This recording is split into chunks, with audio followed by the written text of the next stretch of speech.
All right, so what we're going to try to do is talk a little bit about this approach to congestive heart failure. And my main intent is to try to give some evidence that has come out to justify why we've changed and why we do things the way we're doing now. And then I'll be happy to answer questions at the end if you guys have anything about, you know, what has changed, as a matter of fact, over the past few years. So let's just get started here. We're going to just talk a little bit about pathophysiology. It's just a real quick overview, just so that we can have our terminology all, we understand all the same terminology. And then I want to talk about some of the high-value things that we can do out in the field or in a resource-poor setting to diagnose CHF, because that's also one of the problems. Do we actually have someone that has shortness of breath and that has CHF? And then we'll just go through the evidence-based treatment, and I'll try to do one case where we can talk about the treatment options, and if we have time, we'll do a second one. So just about heart failure, some statistical data. It's a big problem. There's about 5 million Americans with congestive heart failure, 650,000 cases annually. So if you're over 40 and you live in the States, you have about a 20% lifetime risk. In other words, 1 out of every 5 are going to have heart failure. A 5-year mortality rate once you have congestive heart failure, despite all the treatments that we've implemented, is still at around 50%. And this is what really matters to government, of course, is, it's a $40 billion expense for Medicare. So it's actually the single largest expense for Medicare, treating congestive heart failure. So what is heart failure? Well, it depends on who you talk to. The diagnosis that I like is, essentially it's the inability of the heart to produce enough cardiac output to meet the perfusion oxygenation requirements of the tissues. So it's essentially the pump just isn't working hard enough to get blood around to everywhere. I actually had a nice discussion once with an orthopedic doctor who, to him, the concept of the heart was that big wobbly thing in the middle of the chest that pumps blood to the bones. That's all that mattered to him. And so the concept is really depending on who's talking about it. But essentially, well, it's a pump. Sorry about this, but when we talk about cardiology and congestive heart failure, we need to have a few of the concepts well established. One is this about cardiac output. So cardiac output has to do with heart rate and stroke volume. Cardiac output equals heart rate and stroke volume. What is stroke volume? Well, stroke volume is the amount of blood that's ejected at each contraction of the heart, and it depends on a few things. And if we can get these terms right, you'll be able to discuss pathophysiology of these patients with anyone you meet. So, stroke volume, heart rate we're not going to talk about. Everyone knows what heart rate is. So, stroke volume is preload, afterload, and contractility. So we'll just go quickly through those terms. So, what is preload? Essentially, preload is the amount of blood in the ventricle at the very end. So when the heart is full, right before it beats, that is called preload. Okay? And that depends on the total amount of blood that comes in from the vein into the heart. That's preload. What is afterload? Well, afterload is the force that resists the heart at the end of its beat. So it's the force that the heart has to beat against. And so if you think about someone that has a high blood pressure, that person's afterload is much higher than someone that has a low blood pressure. So we're talking about a pump. We're talking about filling pressure, preload. We're talking about the resistance, which is afterload. And then we're talking about contractility. And contractility is the amount of force that the heart has to make. Okay? So it depends on the muscle in the heart. So a strong heart has great contractility. A weak heart doesn't have great contractility. All right? So preload, afterload, and contractility. Those things determine what the stroke volume is. And then if you multiply that by the heart rate, you have the cardiac output, which in a normal person is about 5 liters per minute. So this is what a normal heart should look like. We're going to introduce a different concept here that you guys also hear about. So, normal heart, what happens during diastole? During diastole, you get the filling pressure, the ventricles fill normally, and during systole, they pump out about 60% of the blood that's in them. So a normal heart is able to pump out about 60% of the total amount of blood that's in it. That's the ejection fraction. You guys, oh, yeah, EF is 35%, 50%, 60%. Well, all that means is the amount of blood that was pumped out during each beat is a certain percentage of the total amount. And a normal person is about 60%.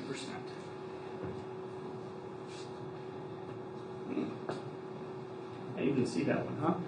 So, what are the problems that we have with the heart? I'm sorry, right here it says problems with filling. So, problems with pumping mean that we have a systolic dysfunction. Okay, so if it's a problem with the pump itself, it's a systolic dysfunction. If it's a problem with the filling, in other words, the heart doesn't get to fill very well, then we call it diastolic dysfunction. Hopefully this will make it more clear. So, systolic dysfunction is the easiest one to understand. And with systolic dysfunction, that muscle is essentially weak, and so you have enlarged ventricles. The heart is usually dilated, and it fills with blood, but then when it needs to eject, it's just weak. Contractility is decreased, and therefore you don't get a good cardiac output. You don't have very good ejection fraction. So someone with congestive heart failure will have an ejection fraction that is below 40%, usually sometimes 30 or 20 or even less. And then diastolic dysfunction, which I'm sure some of you have heard as well. They say, oh, he's got diastolic dysfunction. Well, what's that? Diastolic dysfunction is because the ventricles are actually stiff and they don't relax. Remember, this is a pump. It needs to fill to be able to empty out. And if it doesn't relax to fill up, it's not going to be able to empty out a large amount of blood. So in people that have stiff ventricles, like those that have hypertension and their ventricles have gotten stiff, the ventricles fill with less blood, and they usually are able to eject about 50 or 60%. But remember, now we have much less blood in the ventricle, and so that's why the stroke volume and the cardiac output is less. Okay? I don't get enough blood in there. It doesn't matter if I have 60%. 60% of, half the amount I am supposed to have is still inadequate. And so, systolic dysfunction, diastolic dysfunction are terms that are very much in use in heart failure now. Okay? Then, for us out in the field, or who don't get to practice, where we can actually look at echocardiograms and see who's got the systolic dysfunction, the diastolic dysfunction, we also have this concept of right-sided heart failure and left-sided heart failure, right? And so, what is right-sided heart failure? Well, it's just problems that we talked about of systolic and diastolic dysfunction happening to the right side of the heart. And so if the right side of the heart can't maintain that cardiac output, then basically blood and the pressure backs up into the vena cava, which is the part that empties into the right heart. Those increased pressures carry down to what? To the jugular veins, to the liver, and to the lower extremities. So you get edema, you get a large liver, you get ascites, the things that we see in people with right-sided heart failure. Okay? So, right-sided heart failure is all that picture of, edema and swelling and all that. Now, I know you guys don't get called too much about right-sided heart failure. Because people usually call you when they're short of breath. And that's a hallmark of left-sided heart failure. But it's the same processes that are happening except on the left side. So, if you have systolic or diastolic failure on the left side of a heart, blood's going to back up into the lungs, into the capillaries. When fluid backs up into those capillaries, it makes it hard to exchange oxygen. and though that causes shortness of breath. So it's the same reason why they get the edema in the legs and the swelling in the liver and the jugular venous distension, but it happens on the left side. Okay? Now, eventually, the heart is not an isolated heart organ. It doesn't have a left heart and a right heart. You have one heart, and so if you don't treat these things, left or right-sided heart failure, one ends up leading to the other. So in those advanced cases, people develop, for example, left-sided heart failure because of their high blood pressure, but then, as that left-sided failure becomes a problem, it involves the right side of the heart as well. And then they just develop this overall heart failure. So, just to clarify then, we talked about preload, we talked about afterload, and we talked about contractility. Okay? We discussed systolic and diastolic dysfunction, and then we talked about right and left-sided heart failure. So if you understand these concepts, it makes it so much easier not only to think about your patients, but even to understand what the physicians are talking about, and to understand why we're changing treatments, why certain drugs act the way they do, and why patients improve or don't improve depending on what we do. Excuse me. All right. So, going on to diagnosis, okay? So how do we make the diagnosis of congestive heart failure? Well, clinically, I will go ahead and I'll do a history, I'll do a physical exam, and then I want to get a chest x-ray, I want to get my labs, right? And then if I can, I'll get an echocardiogram, and then I'll make sure that that person who's short of breath has congestive heart failure. Well, how much can you do out in the field? You can do a history, you can do a physical exam, right? And so, history-wise, you want to talk to the patient, find out if they're short of breath, if they're coughing, if they feel tired, they don't have energy. On your physical exam, you might see edema of the lower extremities. You might see that jugular venous distension. They maybe have ascites. They might have their liver. And then, of course, if you listen to the lungs, they have rales and, maybe they're not moving enough air. So all those symptoms are symptoms of congestive heart failure. Now, when we talk about congestive heart failure, this is an interesting fact, okay? How much do we get it right? So you come in, because both you and I, we deal with the undifferentiated patient, right? You come in, he's short of breath. He doesn't come in like he goes to the cardiologist and already has a diagnosis. I don't know what he has, I just know he's short of breath. And so how frequently do we get it right? Well, out in the field, we get it right about half the time, maybe 65% of the time. In the emergency department, might get it right up to 80%. So that's still 1 out of every 5 that we don't get right, even in the emergency department. In other words, they're short of breath for some other reason, but we think it's CHF. And then even the cardiologist, might get it wrong up to 10 or 15% of the time before he can finish the complete workup. And so CHF is not that easy to diagnose, except for when we already know the patient has CHF. So they actually came up with this very interesting study. So this goes to the heart of what I want to talk about, which is evidence-based, because we want to have evidence for what we do.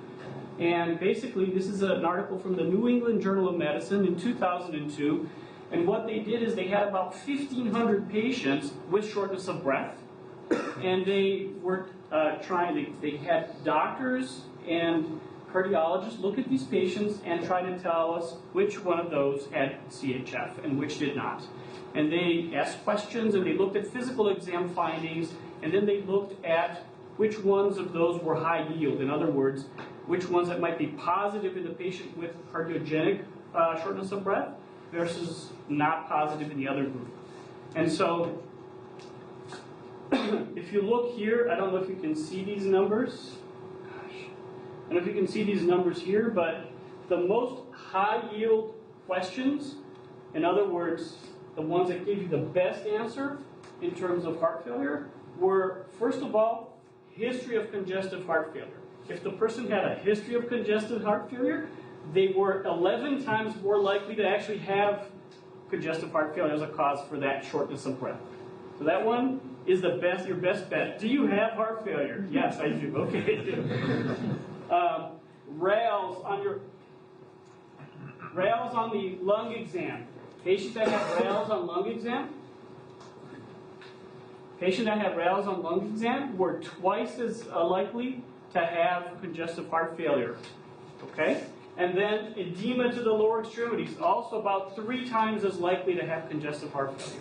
So if you have to have 3 questions, do you have heart failure? Listen to their lungs and look at their legs. They'll give you the highest yield. Okay? And then, of course, for the emergency department, the thing that helps us the most is a chest x-ray.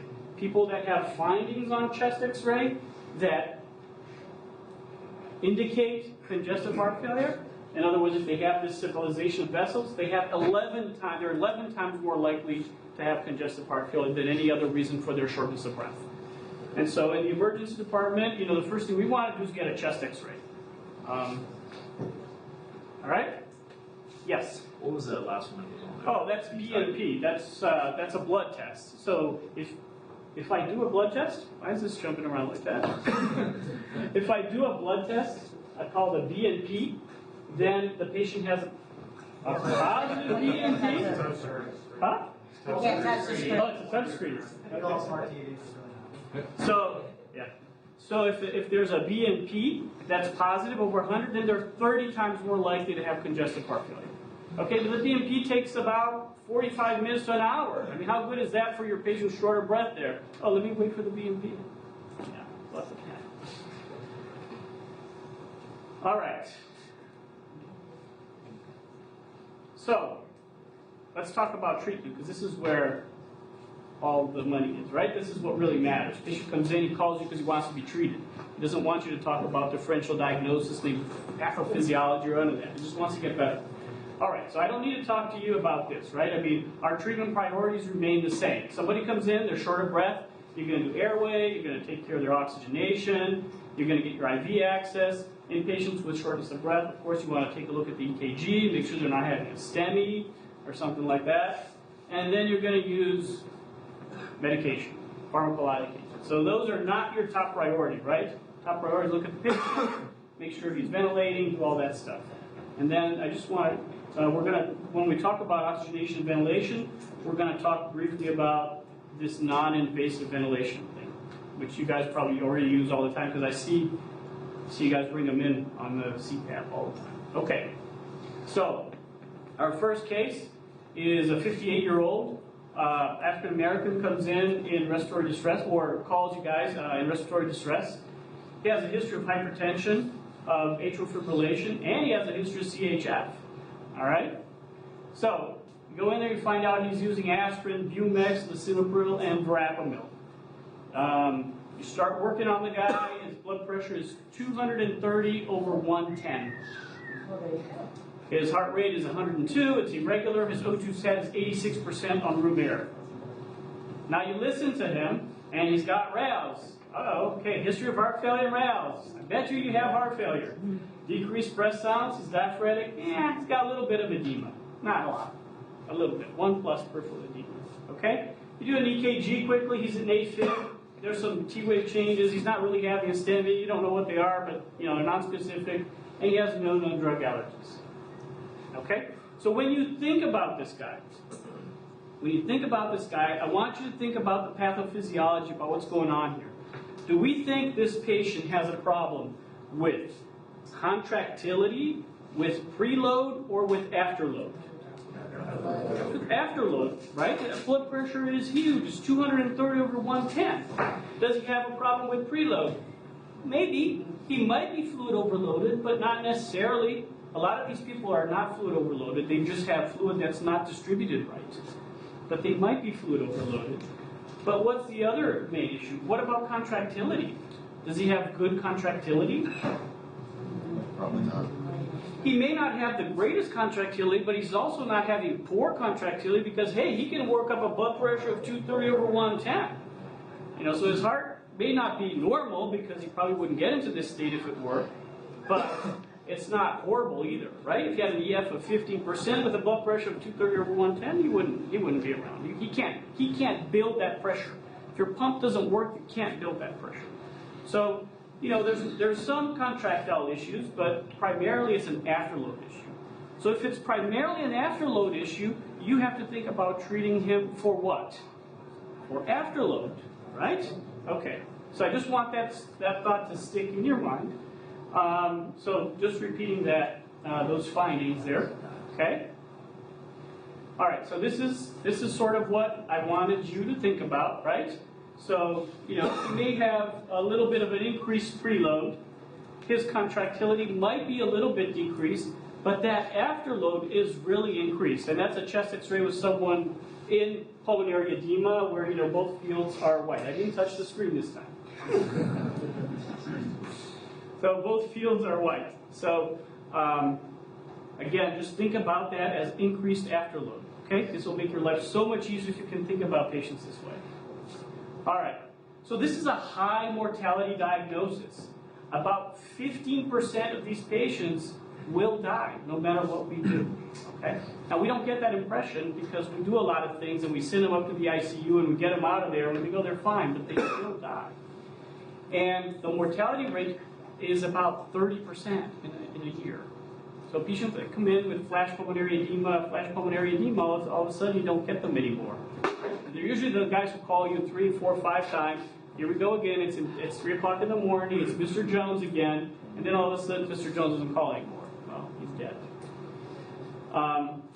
And because it has high mortality and it's hyperacute, you have about 5 to 10 minutes before these patients crash. Crash means before you need to intubate them or you need to do CPR on them, right? I mean, you get in there, they've probably been struggling for half an hour, 40 minutes. When they call you, you have maybe 10 minutes, 15 minutes tops before you start doing things. So high mortality, high yield, okay? So treatment, all right? What do we do for these people? You want to give them aspirin, you want to give them morphine, nitroglycerin, Lasix. I just want you guys to think about this and, just consider, you don't have to answer, raise your hands or anything, just, which one of those things you think are going to be done. Right? Okay, so that's what we're going to talk about. We're going to talk about each one of these agents, and we're going to see what we need to do. But before we do that, we want to talk about this, right? The non-invasive ventilation. Everyone uses non-invasive ventilation now, I take it? CPAP or BiPAP? Okay, so that's good. That's good. I'm so happy that that's changed. Because the non-invasive ventilation was probably one of the most important things that came around. Whoever has done this long enough, before we had CPAP, remember that we used to intubate all these patients all the time. As a matter of fact, I learned nasal intubation because of so many congestive heart failure patients, which we don't do anymore either, which is great. But they were great because, you couldn't lay them down. You didn't want to sedate them because it would get much worse. So you'd sit them up and you'd nasally intubate them sitting up. And now we almost don't nasal intubate because we can do this non-invasive ventilation. So non-invasive ventilation is all about PEEP, right? What is PEEP? It's actually positive end expiratory pressure. What's that? It's basically the amount of pressure above the atmosphere that you're delivering to the patient at the very end of the respiratory cycle. So when, at the end of expiration, that air that's coming in is 5 or 10 millimeters of water above the atmospheric pressure. Okay? And usually you start at 5 or 10, but you can start at 12 or 13. Just remember, though, as you go up in PEEP, because what you're trying to do is force that air in, there are certain limits. And when you reach around 15 or 16, then you actually push air past the glottis. So patient has his glottis closed because he's going to get ready to expire, but the air is still pushing in. And that's very uncomfortable. So you're trying to blow air out, and you get something that's actually overcoming your resistance and pushing it in, overcoming your glottis. So when you get above 15, you just have to be aware that for some patients that's going to be very uncomfortable. And when you get higher than that, so at 20 and 30, then you start pushing so much air into the lungs that you actually decrease the blood return. Okay? So ideally something around 10 and 15, anywhere above 5 to 15 is ideal. All right, so this is just a quick picture of what happens to these patients, right? So up here is a normal alveoli where there's oxygen and CO2 being exchanged. Down there on the right, you got fluid around the alveoli, right? Patients in pulmonary edema. That fluid there is increasing the distance that the oxygen has to travel to get to the blood vessel, so that's one of the problems. The other problem, of course, is there's fluid, so there's a physical barrier for the oxygen to go through. And plus, the fluid collapses the alveoli. So pulmonary edema, the alveoli are smaller, there's fluid around them, and the distance for the oxygen to get to the blood vessel is larger. So all those things make it harder for you to oxygenate. All right, so you enter with your CPAP or BiPAP, and you blow open that alveoli, so you increase the surface with which the oxygen can exchange. You cause that fluid to redistribute. It becomes less, let's say less thick here, the barrier is smaller, the distance improves, the patient's oxygenation improves. So that's what we're doing. Now, patient has to be awake to do BiPAP. Everyone has done BiPAP here, or CPAP, right? They have to be awake, they have to be conscious, they have to tolerate it. A lot of times you have to talk to them almost like you're talking to patients having a panic attack, right? Oh, come on, calm down, we're going to put this in. You know, you're going to feel like your head is sticking out of the car or window and all this. But if you get them to use it, it's great. And remember, they can't vomit, okay? Because that's what it is. I've had a few cases, patients come in, the CPAP, they're vomiting. Like, no, that's not a candidate for CPAP. If you're vomiting, you need to be intubated. Can't do CPAP. And of course, obviously, no facial trauma, right? And then we're just going to go quickly through this, but you know, once you put CPAP on, you want to see decreased blood pressure, better oxygenation, they breathe better, and it really decreases the need for intubation, which is the main thing. Where did all this stuff come from for non-invasive ventilation? Well, it came from this trial, which is right around the Star Wars time. It's called 3CPO. Okay? Yeah.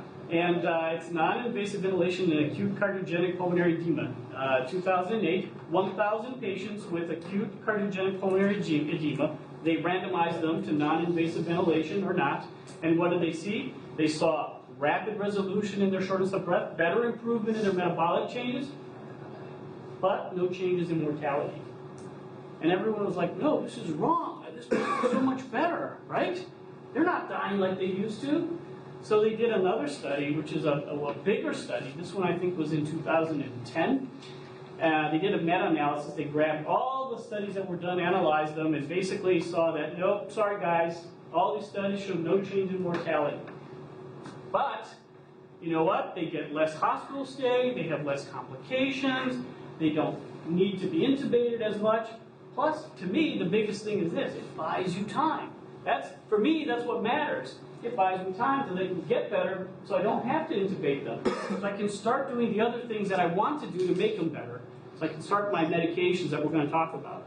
So all that afterload can come down, right? So I get from maybe 10, 15 minutes to half an hour to 45 minutes. And in those 20 minutes, that's my golden time. That's where I want to intervene. That's where I want to change that afterload. Okay? So that, to me, is the biggest value of non-invasive ventilation. All right, so let's just quickly talk about morphine. I already heard people say, no, not morphine, not morphine. That's great, because when I learned, we used to do morphine for everyone. I think it was LMNOP, Lasix, morphine, nitro, oxygen, and posturals, stand up, sit them up. But morphine, it used to be, oh, it's great, it calms them down, it vasodilates the lungs, it's a great medication, we should use it in everyone. Well, it turns out that it's not that great. In 2008, they looked at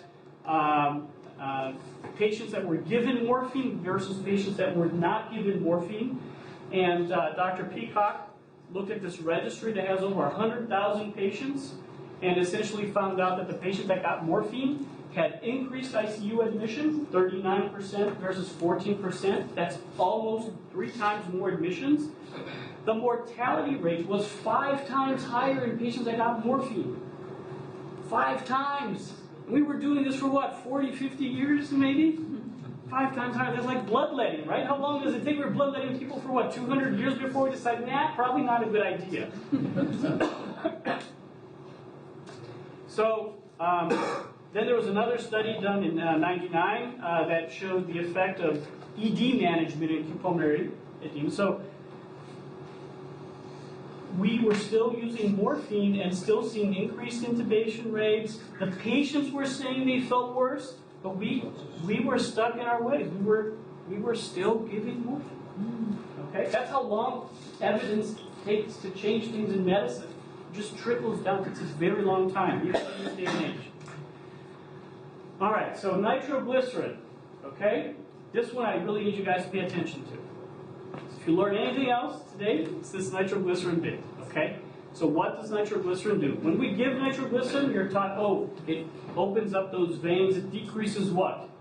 Preload, right? So preload is the blood that gets into the heart. If I dilate the veins, then all that blood stays in the veins and doesn't go to the heart. So the preload comes down. Okay? That's sort of the traditional teaching for nitroglycerin. But that's at the dose we usually give, which is up to 60 micrograms per minute in the hospital, but about 1.4 milligram of nitroglycerin every 5 minutes.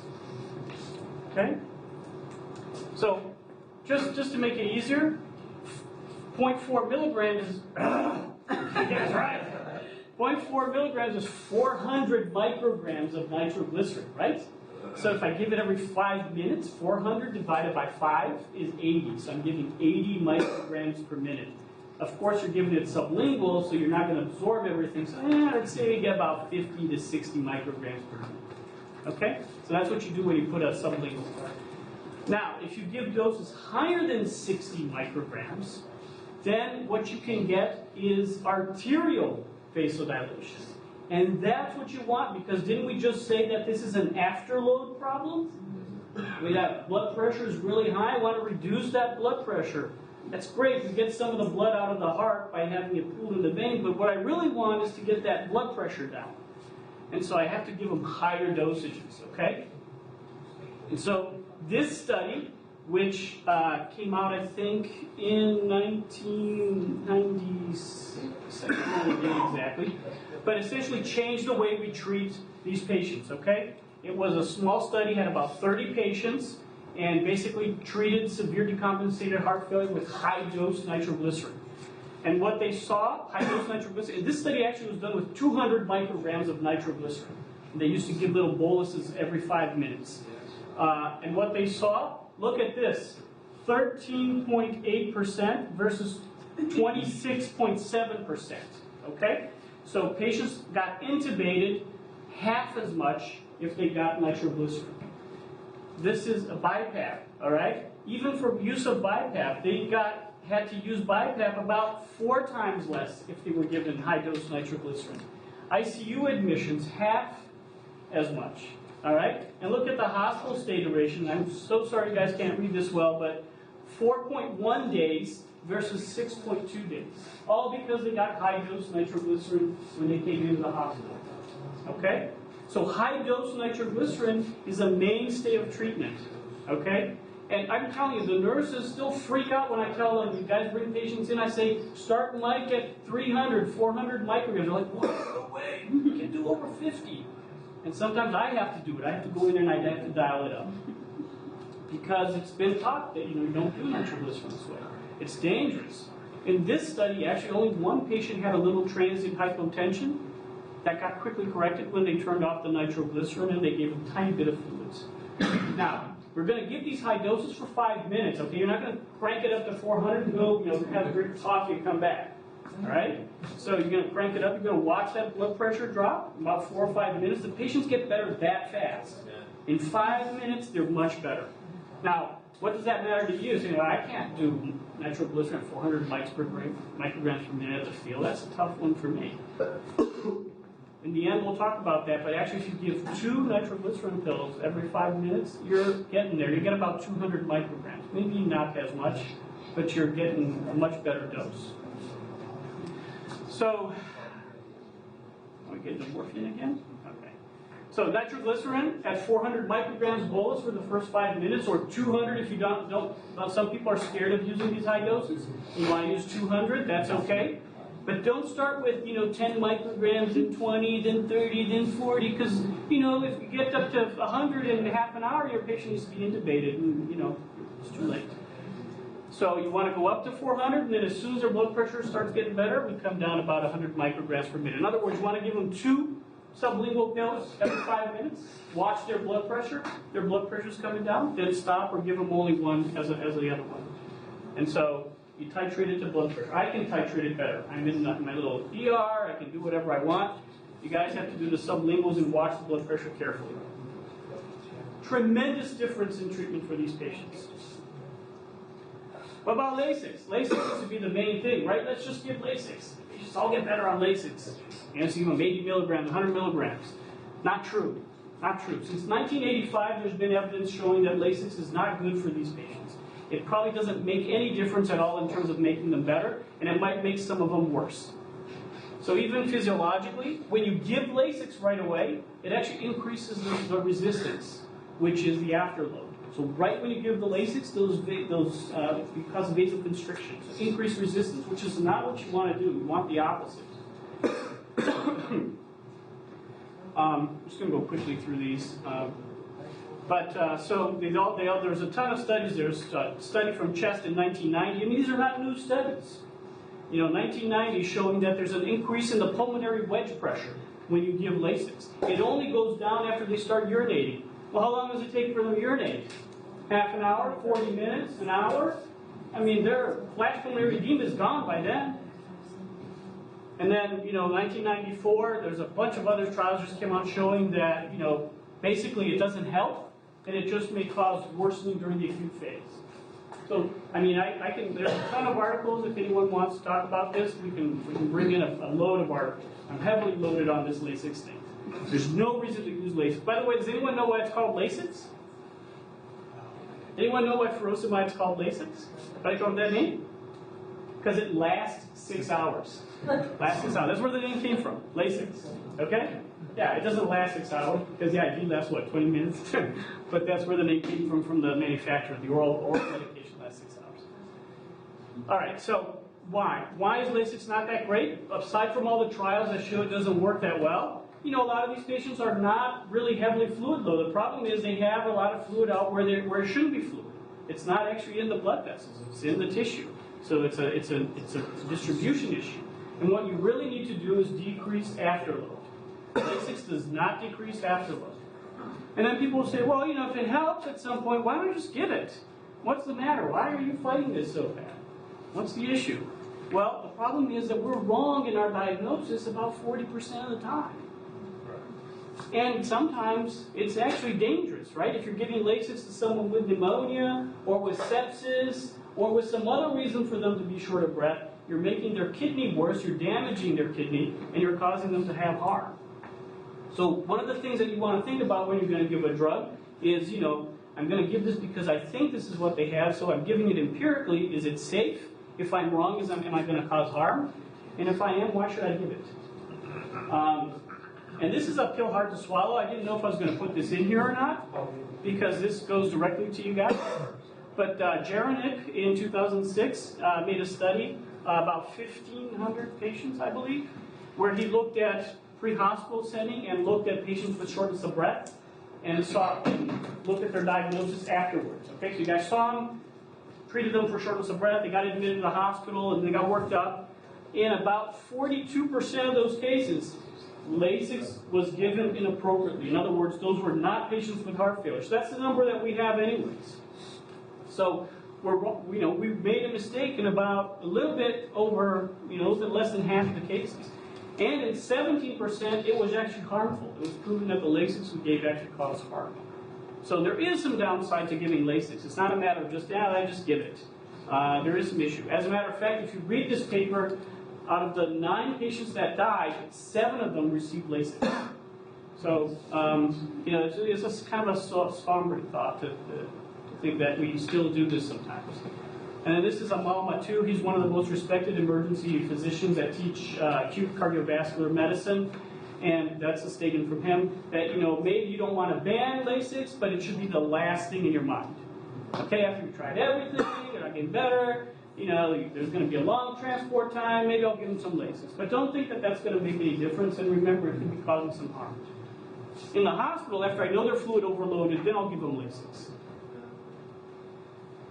All right, how much time do we have? 5 minutes. 5 minutes? All right. So this is just really to contrast things. This is a 72-year-old male that's unresponsive in respiratory failure, history of diabetes, congestive heart failure, on aspirin, Lasix, diltiazem. You go in there, blood pressure is 70/0, his O2 sat is 72%, respiratory rate is 8, he's diaphoretic, cool and pale. His EKG shows an AFib with left bundle branch block. What do? Which one of those medicines we talked about are you going to give? First of all, think about this. What's going on? Is it an afterload issue? Blood pressure 70/0. The preload, maybe there's got to be some preload there too. There's probably some preload. But what's the main issue? The main issue is contractility, right? And there's just no pump here. And you got to think about what's going on, right? So, of course, airway, all that kind of stuff, right? We're going to look at that, make sure he's not having a STEMI. But then we're going to try to correct the hypotension. So just don't think about every pulmonary edema patient as pulmonary edema. They're all different, right? So non-invasive ventilation, can you do it? No, it's not. It's non-responsive. What you have to do is bag valve mask and start getting ready for intubation at some point. Nitroglycerin? Probably not. Probably not going to do good, so you probably want to do a vasopressor. And there's a bunch of them, dobutamine, dopamine. I don't know what your protocols are. Maybe you just want to take them over to the hospital quickly, maybe a little bit of fluids. No Lasix. But differential, okay? When you see someone like that, think about, a massive MI. Think about they have a valvular rupture, a papillary muscle rupture. Something is going on that's terrible. I mean, this person has a high mortality no matter where you take them to. Their cardiogenic shock has a very high mortality. So just to contrast those things, all I wanted you guys to remember is non-invasive ventilation and high-dose nitrates. All right? No morphine, Lasix, probably not a great idea either. Okay? And that's it. I had a little movie here, but it's just treating a patient with CHF. I can send it out, actually. If you give me a link, I can send it out to everyone. Okay. Thanks so much.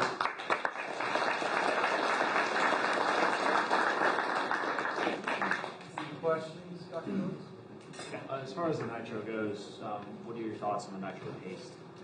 So the problem with nitro paste is that the absorption is poor and the delivery is not that great. In other words, you can't really get those levels of nitroglycerin in the system. Okay? I mean, you can smear the patient with nitro paste all over. You probably won't get that level. And it's more of a long acting. It's good for me in the ER after they've sort of stabilized. I got them down, or they're having chest pain, and I want them pain-free for a few hours. I put some nitro paste on. But probably if you have a sublingual, that's better, much better. Thoughts on ACE inhibitors?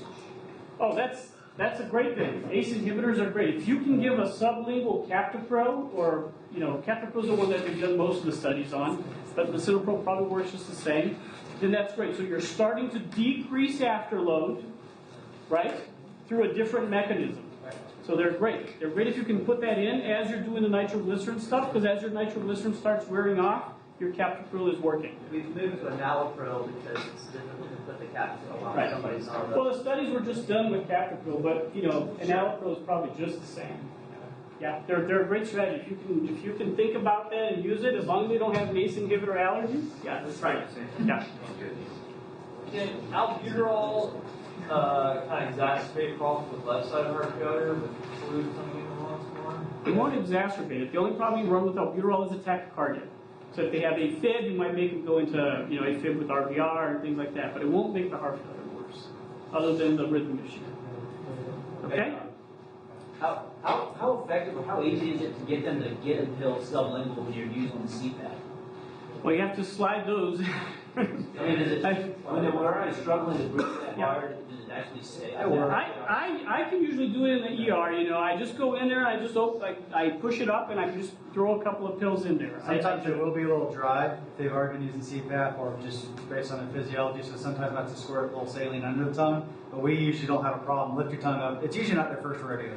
They know what's going on. Lift your tongue up, put 2 under there, and it actually works pretty well. I do the sublinguals even in the hospital because while the nurses are setting up the drip, sometimes takes 10, 15 minutes. I can get a couple of sublinguals. What about false teeth? How critical is it to get the false teeth out with CPAP? Does it I keep them in. We're going to talk about it downstairs. When you're bagging a patient, always keep the false teeth in because you keep your Keeps the frontal shape, face yeah. structures. Well, I got opposite information from Shannon. And there's not a golden rule, but just from our understanding with bagging patients in difficult airway, if you're bagging them, it keeps the frontal face structures. With CPAP, you're probably going to get more leaks if you take the teeth out. You might have to decrease the size of your mask. Again, there's not a rule. That's just from our experience and my general impression. Okay. Cool, thank you so much. I was really nervous about Dr. Torres coming. I'll tell you because he was my wild card. He's the only one today I haven't seen talk, and he's a cardiologist in the past, and you never know with his consulting services. He might come in and say, oh, give him all Lasix, that's what we want. You guys just got one of the best pre-hospital CHF talks I've ever seen. Yeah. So that was